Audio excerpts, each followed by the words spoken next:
السلام علیکم ورحمۃ اللہ تعالی وبرکاتہ۔ الحمد للہ رب العالمین والعاقبۃ للمتقین والصلاة والسلام علی رسولہ سید الانبیاء والمرسلین، اما بعد فاعوذ باللہ من الشیطان الرجیم، بسم اللہ الرحمن الرحیم۔ ان اللہ وملائکتہ یصلون علی النبی یا ایھا الذین آمنوا صلوا علیہ وسلموا تسلیما۔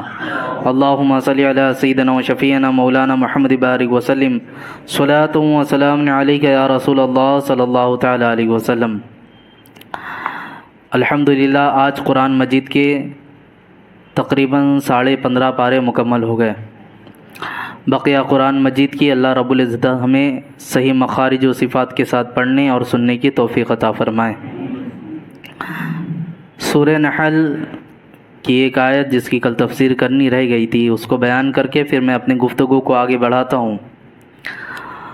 رب تعالیٰ قرآن مجید میں ارشاد فرماتا ہے، وَضَرَبَ اللَّهُ مَثَلَ الرَّجُلَيْنِ أَحَدُهُمَا أَبْكَمُ لَا يَقْدِرُ عَلَى شَيْءٍ وَهُوَ كُلٌّ عَلَى مَوْلَاهُ أَيْنَمَا يُوَجِّههُ لَا يَأْتِ بِخَيْرٍ هَلْ يَسْتَوِي هُوَ وَمَنْ يَأْمُرُ بِالْعَدْلِ وَهُوَ عَلَى صِرَاطٍ مُسْتَقِيمٍ۔ اور اللہ نے 2 مردوں کی مثال بیان فرمائی، ان میں سے ایک گونگا ہے جو کسی شے پر قدرت نہیں رکھتا، اور وہ اپنے آقا پر صرف بوجھ ہے۔ اس کا آقا اسے جدھر بھیجتا ہے وہ کوئی خیر لے کر نہیں آتا۔ کیا وہ اور دوسرا جو عدل کا حکم کرتا ہے اور وہ سیدھے راستے پر بھی ہیں، کیا دونوں برابر ہیں؟ اب قرآن مجید میں جو یہ مثال فرمائی گئی، مومن کی اور کافر کی مثال بتائی گئی ہے۔ 2 مردوں سے جو مثال دی گئی، کافر کی مثال ایسی دی گئی کہ دین میں اس کے لیے کوئی بھلائی نہیں ہے۔ یہ ایک گونگے شخص کی طرح ہے کہ جتنا اسے بولا جائے اتنا اسے عمل کرتا ہے، کوئی دوسرے کار خیر کرنے کی اس کے اندر طاقت نہیں، کچھ کر بھی نہیں سکتا، نہ وہ حکم دے سکتا ہے، نہ اس جانب وہ راغب کر سکتا ہے کسی کو۔ لیکن جو اس کی جگہ اچھا ہے، اللہ رب العزت نے اسے صحیح سالم رکھا تو وہ دین کے کام بھی کر سکتا ہے۔ اب کیا یہ دونوں برابر ہیں؟ نہیں، یہ دونوں برابر نہیں ہیں۔ اسی میں تفسیر میں کچھ بات یہ بھی بتائی گئی کہ یہ جو مثال بیان کی گئی وہ دین میں آنے والی تکالیف اور مسلمانوں کی جانب ایک بڑا پیغام دینا ہے کہ جب انسان اللہ کی رضا کے لیے تبلیغ کے لیے نکلتا ہے تو اللہ رب العزت کی حمایت بھی ہوتی ہے اور اس کی مدد و نصرت بھی پہنچتی ہے۔ عزیزان مکرم، خاص طور پہ تفاسیر میں ایک واقعہ اس طرح نظر آتا ہے کہ حضرت عمر فاروق رضی اللہ عنہ کے دور میں حضور صلی اللہ علیہ وسلم کے صحابہ کرام میں سے ایک صحابی حضرت عبداللہ بن حذافہ رضی اللہ عنہ، ان کو ملک شام کی طرف ایک بادشاہ جس کا نام طاغیہ کر بھی ہے، بعد میں یہ ایمان لائے، مسلمان ہوئے، ان کے پاس بھیجا تھا۔ ان کے پاس پہنچنا تھا کہ ان کے سپاہیوں نے انہیں دیکھا اور قید کر لیا۔ قید کر کے جب اس بادشاہ کے پاس لائے، اس بادشاہ نے ان کو کہا کہ تم کون سا دین اور مذہب لے کر آئے ہو، زجر و توبیخ کی، ساتھ ہی ساتھ یہ کہا کہ تم اس دین کو چھوڑو اور نصرانیت اختیار کر لو۔ اگر تم نصرانیت اختیار نہیں کرو گے تو تمہیں قتل کر دیا جائے گا۔ اتنا سننا تھا۔ حضرت عبداللہ بن حذافہ رضی اللہ عنہ نے فرمایا کہ تم اگر چاہتے ہو کہ میں نے نبی پاک صلی اللہ علیہ وسلم کے دین متین کے لیے ہٹ جاؤں تو یہ بات یاد رکھ لینا، اگر تم اتنا بھی کہو کہ ایک پلک جھپکنے کے برابر بھی میں ہٹ جاؤں تو یہ ہرگز نہیں ہو سکتا مجھ سے۔ اب اس نے جو طاغیہ تھا چند طرح کے آفر بھی دیے، یہاں تک اس نے کہا کہ تو نصرانیت اختیار کر لے، میں تجھے اپنی بادشاہت میں سے اپنا آدھا حصہ بھی دے دوں گا۔ دولت دینے کی کوشش کی۔ آپ نے فرمایا تو اپنی پوری دولت پلک جھپکنے کے برابر بھی اگر تو چاہے میں گستاخی کروں اور دین متین سے ہٹ جاؤں تو بھی مجھ سے نہیں ہو سکتا۔ اب اس نے کہا، جلادوں کو حکم دیا ان کو لے کر جایا جائے اور سولی پر لٹکا دیا جائے۔ سولی پر لے جا کر لٹکایا گیا، بہترین تیر اندازوں کو بلایا گیا اور تیر کی بارش کرنا شروع کی گئی۔ تیر کی بارش جب کرنا شروع کی گئی، یکے بعد دیگرے تیر آپ کے کنارے سے جاتی رہی، ایک بھی تیر آپ پہ نہیں لگی، کیونکہ بادشاہ نے کہا انہیں خوف زدہ کرنا ہے، انہیں مارنا نہیں ہے۔ تیروں کی بارش کرنے کے بعد پھر انہیں بلایا اور نصرانیت کو پیش کیا کہ اب کیا قبول کرتے ہو تم نصرانیت کو؟ کہا میں ہرگز نہیں قبول کرتا، تم میری جان بھی لے لو، میرے جسم سے میری گردن کو الگ بھی کر دو، پھر بھی میں نصرانیت کو قبول نہیں کروں گا۔ یہاں تک کہ پھر ایک موقع ایسا آیا کہ جبر کا اس طرح اس نے ہتھ کنڈا اپنایا کہ ایک بڑی دیگچی منگائی، اس کے اندر گرم پانی کھولتا ہوا، نیچے اور آگ دہکا کے 2 مسلمان قیدیوں کو اور بلایا، ان کے سامنے ایک مسلمان قیدی کو اس میں ڈال دیا اور وہ وہیں تڑپتا ہوا انتقال کر گیا۔ اب ان سے کہا کیا اب بھی نصرانیت کو قبول کرتا ہے کہ نہیں؟ آپ نے فرمایا نہیں، میں اب بھی نصرانیت کو قبول نہیں کروں گا۔ پھر جیسے ہی آپ کو اس دیگ کے کنارے لایا گیا، آپ جیسے ہی وہ دیگچی کے پاس پہنچے، آپ نے رونا شروع کر دیا۔ حضرت عبداللہ بن حذافہ کی آنکھوں سے آنسو بہنے لگے۔ جلاد نے دیکھا، وہ جا کر بادشاہ کو کہا کہ دیکھو وہ تو رو رہے ہیں، کہا ان کو لے کر آیا جائے۔ حضرت عبداللہ بن حذافہ کو لایا گیا تو بادشاہ کے ذہن و گمان میں یہ بات تھی کہ شاید یہ ڈر گئے اب نصرانیت کو قبول کر لیں گے، اسی لیے تو ان کی آنکھوں سے آنسو نکل رہے ہیں، مرنے کا خوف آیا ہوگا انہیں۔ آپ نے انہیں پھر کہا کہ نصرانیت کو قبول کر لیں، کہا نہیں میں ہرگز نصرانیت کو قبول نہیں کروں گا۔ کہا جب نصرانیت کو قبول نہیں کرنا تھا تو دیگچی کے پاس جب پہنچنے لگے تم رونے کیوں لگے؟ کہا میرے رونے کا جو سبب ہے وہ دراصل یہ نہیں کہ میں مر جا رہا ہوں، مجھے موت کے قریب لیا جا رہا ہے، مجھے رونا اس بات سے آیا کہ اللہ رب العزت نے مجھے ایک ہی جان دی ہے، ایک ہی جان جو ابھی مجھے ڈالا جائے گا تو ختم ہو جائے گی۔ یہ ایک جان کیا ہے میری، جس نبی کے نام پہ میں مر رہا ہوں، اگر میرے جسم میں جتنے روئے ہیں اس کے اعتبار سے ساری جانیں ہوتی تو ایک ایک کر کے ان کے نام پہ وارا کرتا میں، ایک ایک کر کے ان کے نام پہ وار دیتا میں اس لیے رو رہا تھا۔ بادشاہ نے اتنا جملہ سنا، یہ بات کہنے کا انداز، یہ ساری چیزیں کن چیزوں سے ہوئی؟ زبان سے ہی تو ہوئی۔ کوئی گونگا انسان اس کی تبلیغ کر سکتا ہے؟ اس طرح بول سکتا ہے؟ نہیں، تو یہ برابر نہیں ہے۔ اس کے بعد حالت ایسی ہوئی، اس کے دل بدلے، اس کو رحم آیا، اس نے کہا تم بہت ہی معزز انسان ہے، تیرے سامنے ایک چیز میں اور پیش کرتا ہوں، اگر تو میری پیشانی کو بوسہ لے لے تو میں تجھے آزاد کر دوں گا۔ آپ نے اتنا سنا تو آپ نے کہا میں نہیں تنہا بلکہ تمہارے انڈر میں جتنے مسلمان غلام ہیں ان کو بھی آزاد کرنا ہوگا۔ اس نے کہا ٹھیک ہے، اس نے اس شرط کو منظور کر لیا۔ حضرت عبداللہ بن حذافہ رضی اللہ عنہ اس طاغیہ بادشاہ کے قریب گئے اور اس کی پیشانی کو بوسہ لے لیا۔ دل میں یہ خیال تھا کہ یہ اللہ کا دشمن ہے، کس طرح میں اس کے پاس جاؤں اور اس کے پیشانی کو چوموں، لیکن مطمع نظر وہ نہیں، وہ قیدی مسلمان تھے جو قید و بند کی زندگی گزار رہے تھے کہ میرے ایک بار بوسہ لینے سے اگر اتنے لوگ آزاد ہو جاتے ہیں تو میرا یہ عمل کرنا کوئی حقیر کام نہیں ہے، بڑا کام ہے۔ انہوں نے بوسہ لیا اور اس بادشاہ نے وعدہ کے مطابق سب کو رہا کر دیا۔ حضرت عبداللہ بن حذافہ اپنے ساتھ تمام قیدی مسلمانوں کو لے کر حضرت عمر فاروق رضی اللہ عنہ کی بارگاہ میں حاضر ہوئے، پوری داستان سنایا، ہمارے ساتھ ایسے معاملات پیش ہوئے۔ اللہ اکبر۔ حضرت عمر نے جب اتنا سنا تمام لوگوں کو جمع فرمایا اور کہا اے قوم، تم لوگوں پر یہ بات لازم ہے کہ تم میں سے ہر شخص حضرت عبداللہ بن حذافہ کے پیشانی کو چومے، ان کی پیشانی کو چومے، یہاں تک کہ مجھ پر بھی لازم ہے۔ اور یہ بول کر سب سے پہلے حضرت عمر بن فاروق رضی اللہ عنہ انہوں نے جا کر حضرت عبداللہ بن حذافہ کی پیشانی کو چوما۔ یہ اللہ رب العزت نے جو وقار دیا، ساری چیزیں دیں اور لوگوں کی آزادی کا سبب بنا، کس وجہ سے بنا؟ زبان سے جو تبلیغ ہوئی تھی اسی کا ہی تو اثر تھا۔ تو بہرکیف مسلمانوں کو اپنی زبان کا استعمال کرنا چاہیے۔ گونگا بن کر شریعت کے معاملات میں کھڑے رہنا کہیں اگر کسی دوسرے مسلمان کو تکلیف ہو یوں ہی دیکھتے رہنا یہ مسلمان کا شیوا نہیں ہے۔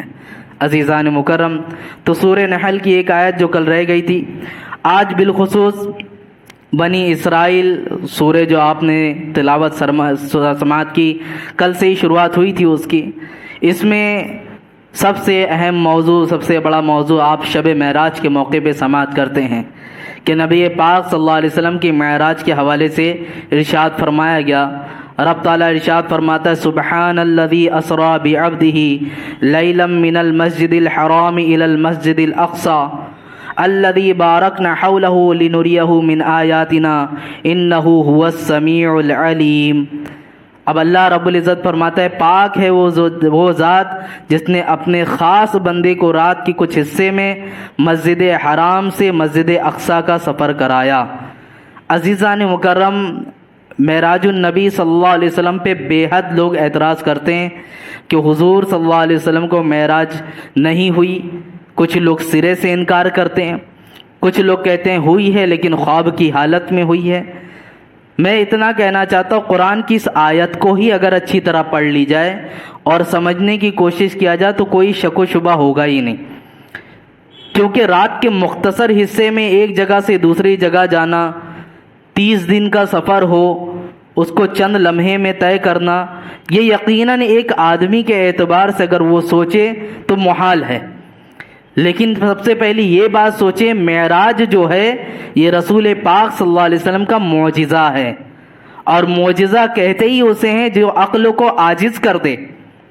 چاند کا 2 ٹکڑے ہو جانا کیا ہماری عقل میں بات آتی ہے کہ ایک انگلی کا اشارہ ہوا اور چاند 2 ٹکڑے ہو گئے؟ سورج ڈوب گیا تھا، ڈوبا ہوا سورج انگلیوں کے اشارے سے آ گیا۔ سورج کی حیت کتنی بڑی ہے، آپ اسے ذرا دیکھیں جا کر کہ وہ اپنی جس ارتھ پہ ہم رہتے ہیں اس کے نہ جانے کتنے ہزاروں گنا بڑا ہے وہ، لیکن ایک انگلی کے اشارے سے اللہ رب العزت نے اپنے محبوب کو وہ طاقت دی، وہ ڈوبا وہ سورج واپس آ رہا ہے۔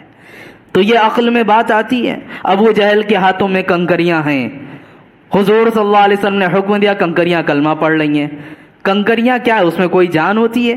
پتھر کو تو ہر کوئی کہتا ہے یہ بے جان ہے، یہ کنکریوں میں جان کہاں سے آئی؟ کس نے قوت گویائی دی؟ تو عقل ہماری عاجز ہو گئی۔ عقل جہاں پر عاجز ہو جاتی ہے اسی کو کیا کہتے ہیں؟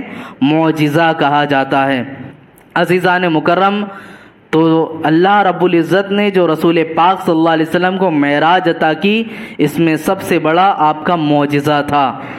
یہ اللہ رب العزت نے آپ کو معجزہ دکھلایا۔ عزیزان مکرم، اللہ کی جانب سے یہ جو عطا ہوئی، بہت سارے لوگوں کو سوچنا یہ چاہیے اگر خود رسول اللہ صلی اللہ علیہ وسلم یہ فرماتے کہ میں خود اپنے اعتبار سے مسجد حرام سے مسجد اقصی گیا تو اعتراض ہو سکتا تھا، ٹھیک ہے، ایک بندے کا یہ کہنا ہے، لیکن یہاں پہ رب تعالیٰ آیت میں سب سے پہلے لفظ کا استعمال کرتا ہے سبحان الذی۔ سبحان کا لفظ، یہ لفظ کس کا ہے؟ اللہ کی صفات میں سے، یعنی پاک ہے وہ ذات جس نے اپنے بندے کو راتوں رات سفر کرایا۔ پتہ چلا سفر کرانے والا کون ہے؟ اللہ رب العزت ہے۔ جب اللہ رب العزت ہے سفر کرانے والا تو یہ بات محال نہیں ہے کہ چند لمحے میں یہاں سے وہاں پہنچ جائے۔ عزیزان مکرم، اللہ رب العزت کے لیے کیا یہ بات بعید ہے کہ اللہ رب العزت چند لمحوں میں دنیا کو کہاں سے کہاں پھیر دے؟ تو وہ رب تعالیٰ نے اپنے حبیب کو سفر کرایا۔ پہلی چیز یہ کہ اللہ تعالیٰ نے سفر کرایا، لہٰذا یہ سفر ممکن ہے، ٹھیک ہے۔ دوسری چیز، جو لوگ یہ کہتے ہیں کہ حضور صلی اللہ علیہ وسلم نے خواب کی حالت میں معراج کی، تو اب یہاں پر ایک لفظ آیا ہے بعبدہ، اپنے بندے کو۔ خواب کی حالت میں دیکھنے والا جو ہوتا ہے وہ بندہ نہیں ہوتا، خواب کی حالت فی المنامی کہتے ہیں۔ خواب میں عبد جو کہا جاتا ہے، بولا جاتا ہے بندے کو، اور بندے کا اطلاق جسم و جسمانیت کے ساتھ پر ہوتا ہے۔ یہ ایک میں علمی گفتگو بھی کر رہا ہوں آپ کے سامنے۔ کسی کو بندہ کہا جاتا ہے تو کب کہا جاتا ہے؟ کیا خواب میں جو خواب دیکھنے والا شخص ہے اسے بندہ کہا جائے گا؟ وہ تو ایک خواب ہوا، لیکن جو شخص بذات خود موجود ہو، یہ کہتے ہیں یہ بندہ تھا، وہ بندہ وہاں موجود تھا۔ تو جسم و جسمانیت کے ساتھ جو حاضر ہے اسے کیا کہتے ہیں؟ ہم بندہ کہتے ہیں۔ تو عزیزان مکرم، یہاں پر دوسرا یہ شک و شبہ کہ معراج آپ کو ہوئی اور خواب کی حالت میں ہوئی تو یہ ان کا رد ہے، وہ جسم و جسمانیت کے ساتھ ہوئی تھی۔ عزیزان مکرم، اس کی تفصیلات بارہا آپ سماعت کرتے رہتے ہیں۔ چند باتیں جو میں نے صرف یوں ہی عرض کرنی تھی وہ یہ کہ اللہ رب العزت نے اپنے حبیب کو بلایا، معراج کا سفر کرایا۔ جب آپ کبیدہ خاطر ہوئے تو آپ کے دل کو بہلانے کے لیے اللہ رب العزت نے اپنا دیدار کرایا۔ شب معراج میں بڑی تفصیلات کے ساتھ اب ان گفتگو کو سماعت کرتے ہیں۔ بولنا بس یہاں پر اتنا ہے کہ یہ آیت کریمہ بھی گزری، یہاں پر ایک مزاج جو خاص طور پہ ملا وہ یہ کہ کوئی بھی بڑے سے بڑا عمل ہو اس کی نسبت رب کی جانب ہونا چاہیے۔ اب یہاں رب تعالیٰ نے کہا نا پاک وہ ذات جس نے چند لمحوں میں رات کے کچھ حصے میں سفر کرایا، تو نسبت اللہ کی طرف کی گئی۔ ہمارے ساتھ بھی یہی ہو، جو بھی چیزیں ہوں، جو بھی بھلائی ہمیں پہنچے اس کی نسبت اللہ کی طرف کرنا چاہیے۔ حضرت معروف قرخی رحمۃ اللہ تعالیٰ علیہ، آپ کی بارگاہ میں ایک شخص حاضر ہوا اور حاضر ہونے کے بعد کہتا ہے حضور میرے گھر میں بچے کی ولادت ہوئی ہے اور میں یہ خوشخبری سنا کر آپ سے دعا کا طالب ہوں، آپ دعا فرمائیں میرا بچہ اچھے سے پھلے پھولے۔ اس نیت سے آپ ان کی بارگاہ میں حاضر ہوئے۔ آپ نے کہا ٹھیک ہے، ایک وظیفہ دیا، آپ نے کہا ماشاء اللہ کانا، یہ لفظ آپ نے دیا، کہا اس کا ورد کرو 100 مرتبہ۔ یہ جو بندہ آیا تھا اس نے 100 مرتبہ پڑھا، کہا حضور 100 مرتبہ پڑھ لیا میں نے۔ پھر آپ نے کہا پھر 100 مرتبہ پڑھو ماشاء اللہ کانا، جس کا معنی یہ ہوتا ہے جیسا اللہ نے چاہا ویسا ہوا۔ ماشاء اللہ کانا، جیسا اللہ نے چاہا ویسا ہوا۔ پھر 100 مرتبہ انہوں نے پڑھا، پھر کہا حضور 100 مرتبہ ہم نے پڑھ لیا، پھر کہا 100 مرتبہ اور پڑھو، یہاں تک کہ 500 مرتبہ آپ نے پڑھوایا۔ 500 مرتبہ پڑھ کر ابھی بیٹھے ہی تھے، اتنی دیر میں اس وقت کا جو بادشاہ تھا اس کی والدہ نے حضرت معروف قرخی کی بارگاہ میں 500 درہم نذرانہ پیش کیا تھا کہ یہ لے لیں اور غریبوں میں آپ تقسیم کر ڈالیں، یہ لیں اور غریبوں میں سے آپ تقسیم کر ڈالیں، یہ کہہ کر انہوں نے بھجوایا تھا۔ حضرت معروف قرخی نے وہ پورا درہم کہا یہ جو سامنے شخص بیٹھا ہے اس کو دے دیا جائے۔ تو سپاہی نے سنا، کہا حضور اس میں 500 درہم ہے، کہا ہاں پورے کو پورے اسے دے دیا جائے۔ 500 درہم دینے کی وجہ کیا تھی؟ آپ نے بتایا اس نے 500 مرتبہ اللہ کے ان نام کا تذکرہ کیا، اس کو خوشی ملی ہے اور اس نے اللہ کا شکر بجایا اور اس نے یہ کہا ماشاء اللہ کانا، اللہ جیسا چاہا ویسا ہی ہوا۔ تو اس کے گھر میں بچے کی ولادت ہوئی ہے، لہٰذا یہ 500 درہم سے اپنے بچے کی پرورش کرے گا۔ اب یہاں پر بتانا اور میسج جو ہے وہ کیا ہے کہ جب بھی کوئی بھی خوشیاں آئیں تو اللہ رب العزت کا شکر بجا لاؤ، ان خوشیوں کے ساتھ ساتھ اللہ رب العزت نعمتوں میں اور اضافہ فرمائے گا، نعمتیں اور زیادہ ہوں گی۔ لَإِن شَكَرْتُمْ لَأَزِيدَنَّكُمْ وَإِن كَفَرْتُمْ لَعَذَابٌ شَدِيدٌ۔ اللہ فرماتا ہے اگر تم میرا شکریہ ادا کرو گے میں نعمتوں کو اور زیادہ کر دوں گا، اور ناشکری کرو گے تو تمہیں سخت عذاب میں گرفتار کیا جائے گا۔ ایسا نہیں ہے، یہ ساری جو چیزیں بتائی گئیں یہ قرآن میں اللہ کے رسول صلی اللہ علیہ وسلم کو اتنا بڑا سفر میسر آیا، لیکن قرآن یہ مزاج دے رہا ہے خود کے بارے میں مت کہنا کہ ہم نے خود سے سفر کیا، بلکہ سفر کرایا گیا ہے، اور سفر کس نے کرایا؟ اس رب کائنات نے کرایا۔ یہ قرآن کی تفسیر میں ایک بات گزری۔ ساتھ ہی ساتھ یہاں پر آیت کریمہ میں انسان کی عجلت کے حوالے سے بھی بیان ہوا، وَيَدْعُ الْإِنسَانُ بِالشَّرِّ دُعَاءَهُ بِالْخَيْرِ وَكَانَ الْإِنسَانُ عَجُولًا۔ اللہ فرماتا کبھی آدمی برائی کی دعا کر بیٹھتا ہے جیسے وہ بھلائی کی دعا کرتا ہے، اور آدمی بڑا جلد باز ہے۔ یہ سب ہوتا ہے نا، جب کوئی اچھا کام کر کے اللہ تمہیں نیک بنائے، تمہیں کامیاب کرے، جس طرح ایک جلد سے اچھائی کی دعا کرنے کی عادت ہوتی ہے۔ کبھی کبھی ایسا ہوتا ہے کوئی جب رنج میں ہوتا ہے، کسی کی طرف سے تکلیف پہنچتی، فوراً بد دعا بھی کر دیتا ہے کہ یہ ہلاک ہو جائے، برباد ہو جائے، اس نے میرے ساتھ ایسے کیے۔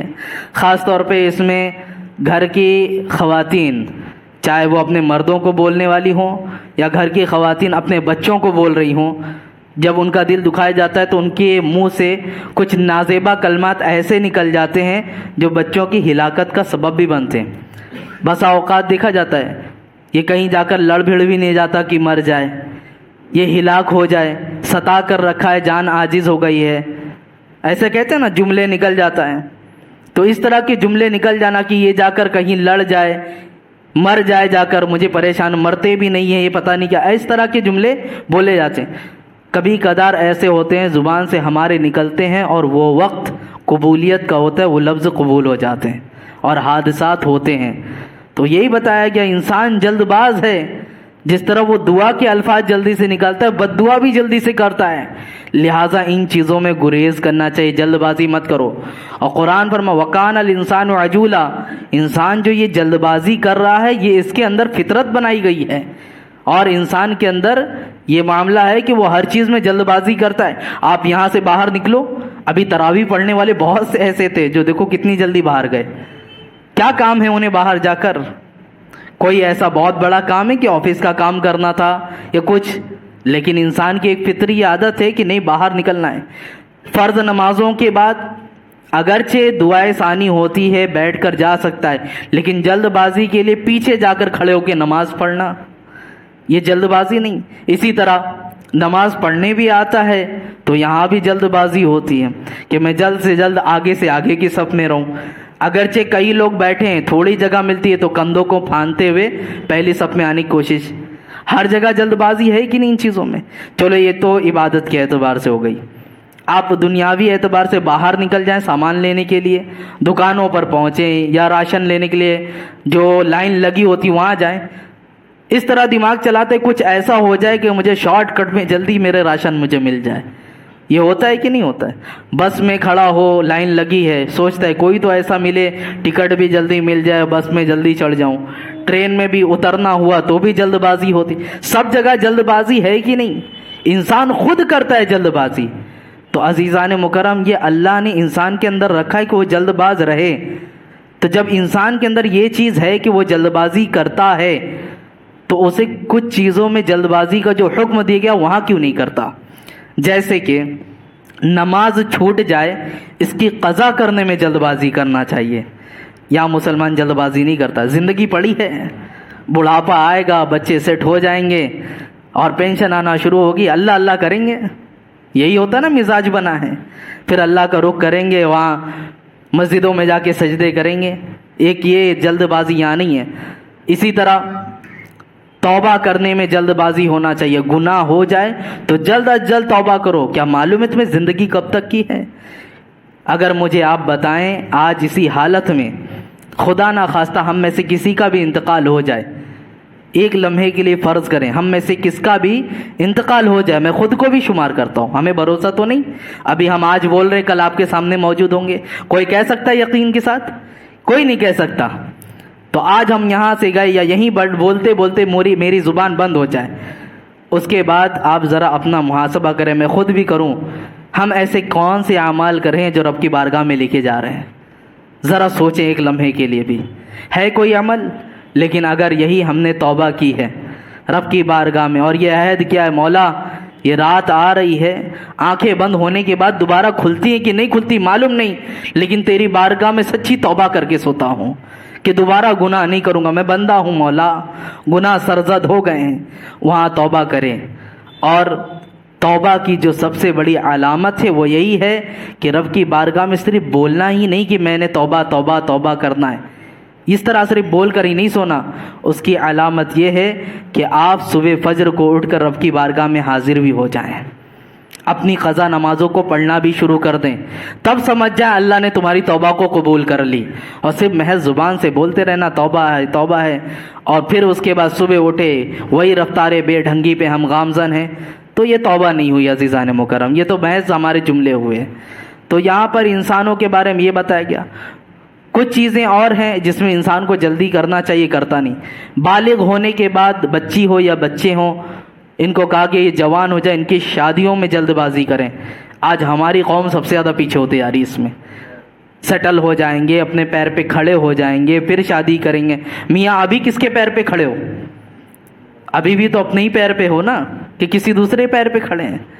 اور یہ مزاج نکالیں کہ شادی ہوگی تو سیٹل ہونے کے بعد ہی شادی کریں گے، ہاتھ میں یقیناً آپ کمانے دھمانے والے ہیں اور آپ کی جاب وغیرہ ہے، اسباب اتنے کہ شادی کر سکتے ہیں تو کر لیں، یہ نہیں کہ پورا باضابطہ الگ گھر خریدوں گا پھر کروں گا شادی، جوانیوں کو بھی یوں ہی گزارتا چلا جائے۔ نکاح کرنے کے بعد اللہ رب العزت رزق کے 7 دروازے کھولتا ہے، یہ ہمیشہ یاد رکھیں۔ تو اپنے ذہن کو تبدیل کریں اور کر کے دیکھیں۔ کیا ہمارے جو پہلے بزرگ تھے ان کی زندگیاں اٹھا کر دیکھیں، وہ زندگی گزارنے کے اعتبار سے نہیں بلکہ گناہوں سے بچنے میں بھی بہت آگے رہا کرتے تھے۔ ان کی شرمگاہیں سب سے زیادہ محفوظ تھیں، نگاہیں سب سے زیادہ محفوظ تھیں۔ آج کے نوجوان کی شرمگاہیں جتنی آوارہ ہیں، کیا پچھلے زمانے میں اتنی تھیں؟ اس قدر نہیں تھی۔ چھوٹے چھوٹے بچوں کو دیکھ لیں، نوجوانوں کو دیکھ لیں، اپنی ہوس کے پجاری ادھر ادھر بنے گھومتے رہتے ہیں، کبھی ان لڑکیوں کے ساتھ معاملات کیے، کبھی ان لڑکیوں کے ساتھ معاملات کیے۔ اسی قرآن مجید میں صورتوں میں ایک آیت یہ بھی گزری ہے، وَلَا تَقْرَبُوا الزِّنَا، اللہ رب العزت فرماتا ہے زنا کے قریب بھی مت جاؤ، زنا کے قریب بھی مت جاؤ۔ آپ اس آیت کو بار بار سنیں، غور سے سنیں، اس میں کیا فرمایا؟ قریب بھی مت جاؤ، زنا نہیں کرو وہ بات کی بات ہے، اس کے قریب بھی مت جاؤ۔ کب قریب نہیں جاؤ گے؟ ایک انسان کو اگر بھوک لگی ہو، اگر وہ پیٹ بھر کے کھانا کھا لیا ہو، آپ گھر پہ گئے، آپ کے گھر میں سادہ ہی کھانا بنا تھا، آپ نے پیٹ بھر کے اچھے سے کھا لیا، باہر نکلنے کے بعد کوئی لذیذ سے لذیذ تر کھانا آپ کے سامنے پیش کرے، آپ کیا کہتے ہیں؟ میں کھانا کھا کر آیا ہوں، خواہش نہیں پھر کبھی کھاؤں گا۔ یہ جملہ نکلتا ہے کہ نہیں؟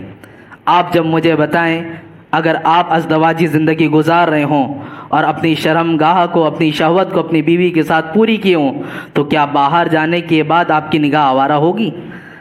آپ کے اندر شہوت بھڑکے گی؟ ہلکی نہیں۔ اور یہ بھی کہا گیا کہ جب شہوت بھڑکے جاؤ گھر پر اپنی بیوی کے ساتھ اپنی خواہشوں کو پوری کرو، یہ ایک راستہ دیا گیا۔ اور جو لوگ یہ سوچتے ہیں ابھی نہیں کروں گا، ابھی نہیں کروں، ہر شخص کے اندر شہوت رکھی گئی ہے، اور اس کی مثال اس طرح ہے کہ جس طرح ایک ندی کہ جب اس کا پانی بڑھتا جائے بڑھتا جائے بڑھتا جائے، ڈیم کا مثال کیسی ہوتی ہے؟ ڈیم میں جب پانی اوور ہو جاتا ہے تو اسے مجبوراً کھولنا پڑتا ہے کہ نہیں کھولنا پڑتا؟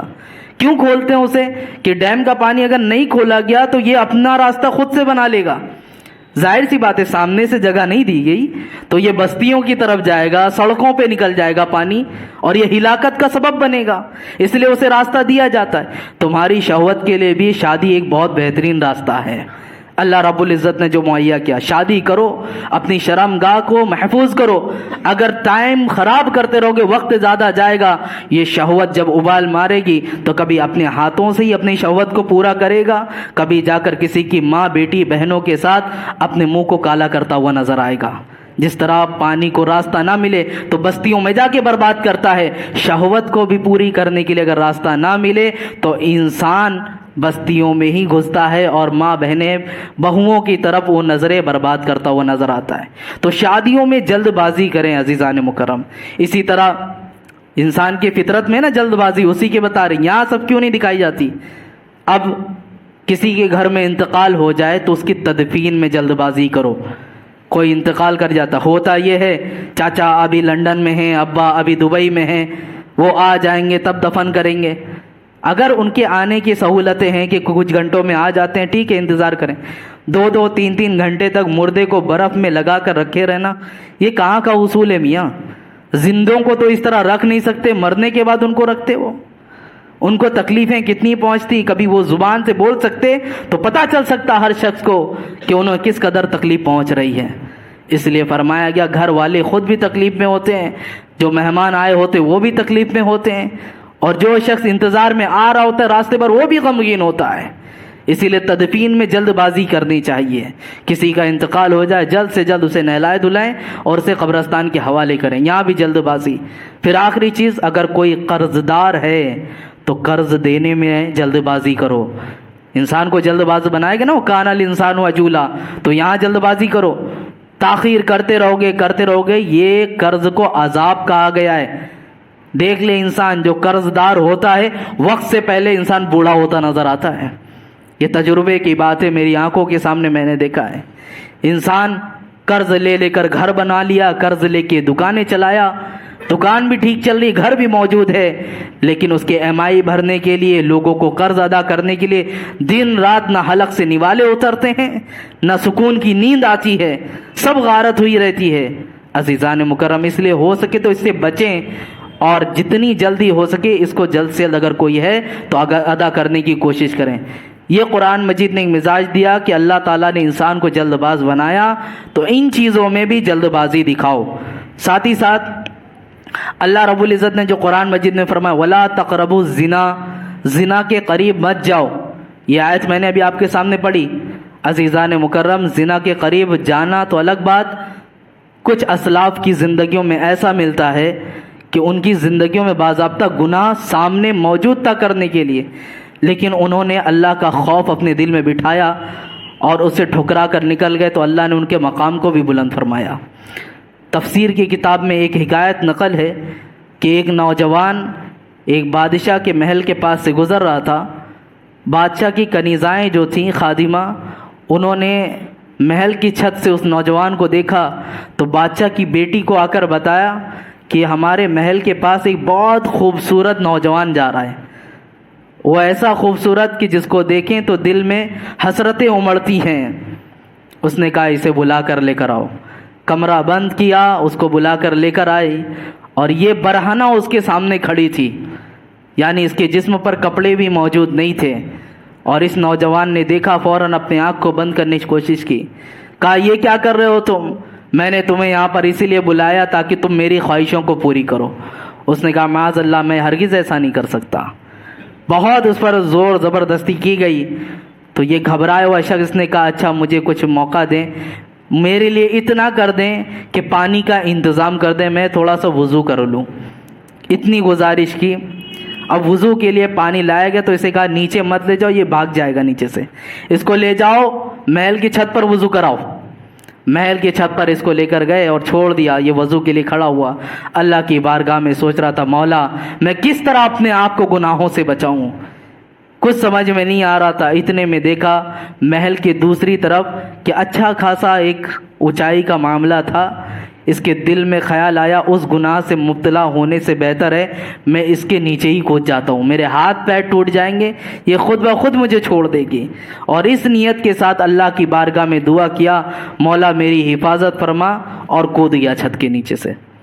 چھت کے نیچے سے کودنا تھا، حکایت میں موجود ہے اللہ کے فرشتے نے اسے تھام لیا اور صحیح سالم لے جا کر زمین پہ کھڑا کر دیا، صحیح سالم لے جا کر زمین پر اس کو کھڑا کر دیا۔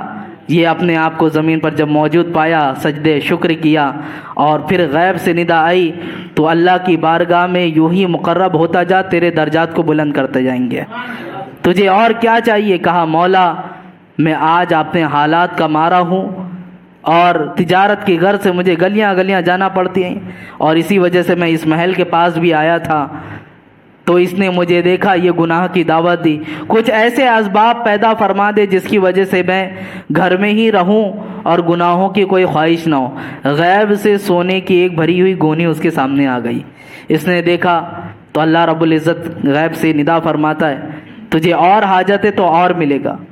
تو اس نے کہا مولا یہ کس چیز کے سبب؟ کہا جو تو ابھی گناہوں سے بچا ہے اس کے سبب میں ہے یہ۔ کہا مولا اس کا اجر یہاں ہے تو آخرت میں؟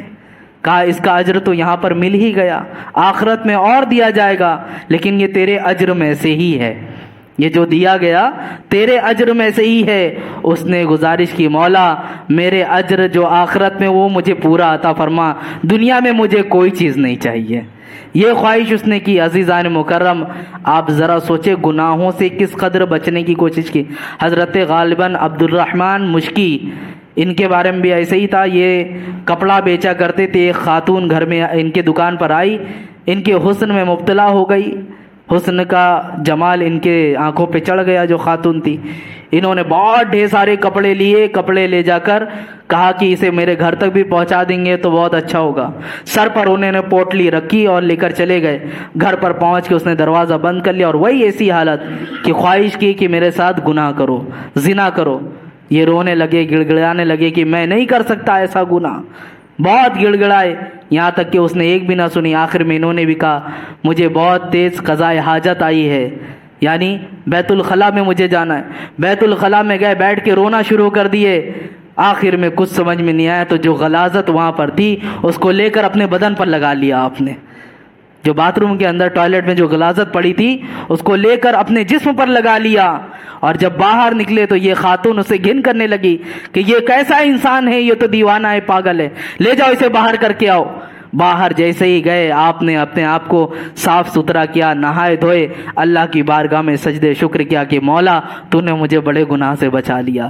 پھر زندگی میں ایسا معاملہ تھا، دنیا میں انہوں نے تو اپنے جسم پر غلاظت ملی تھی، کہتے ہیں یہ جہاں سے گزرتے تھے ان کے جسم سے مشک کی خوشبو آیا کرتی تھی، مشک کی خوشبو آتی۔ اور یہی نہیں بلکہ جب یہ انتقال فرما گئے آپ کی قبر سے مٹی جو لگی رہتی تھی ان مٹیوں سے بھی مشکی کی خوشبو آیا کرتی تھی، اسی لیے مشکی کر کے آپ کا لقب بھی دیا گیا۔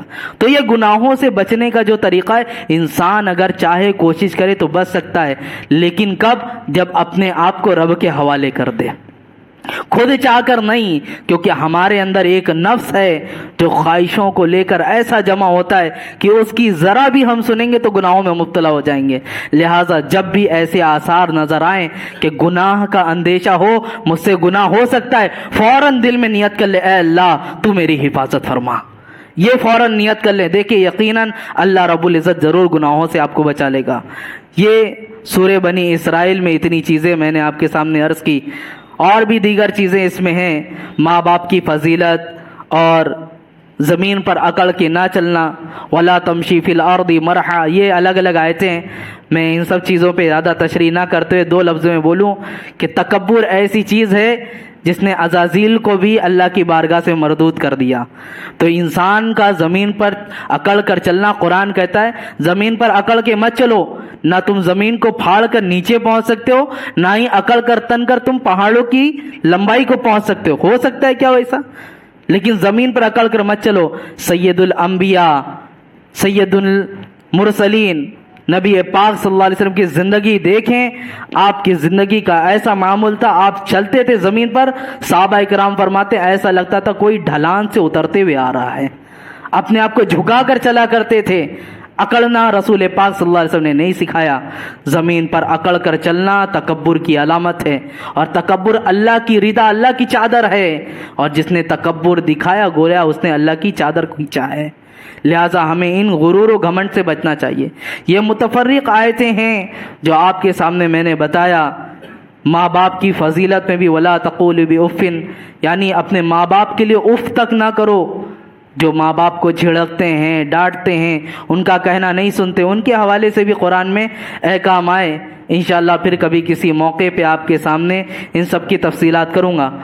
آج سورہ کہف کی بھی تلاوت ہوئی، لیکن سورہ کہف چونکہ ایک الگ موضوع ہی ہے، اگر اس کے اوپر بات کی جائے تو پورا کا پورا ٹائم اس میں بھی منحصر ہوگا، اس لیے میں نے اس کی شروعات آج نہیں کی۔ کل انشاءاللہ اصحاب کہف جو سورہ کہف میں خاص طور پہ ان کا ذکر آیا ہے، ان کے واقعات پر روشنی ڈالیں گے، اور جو دیگر آیت کریمہ ہیں اس کو آپ کے سامنے پیش کی جائے گی۔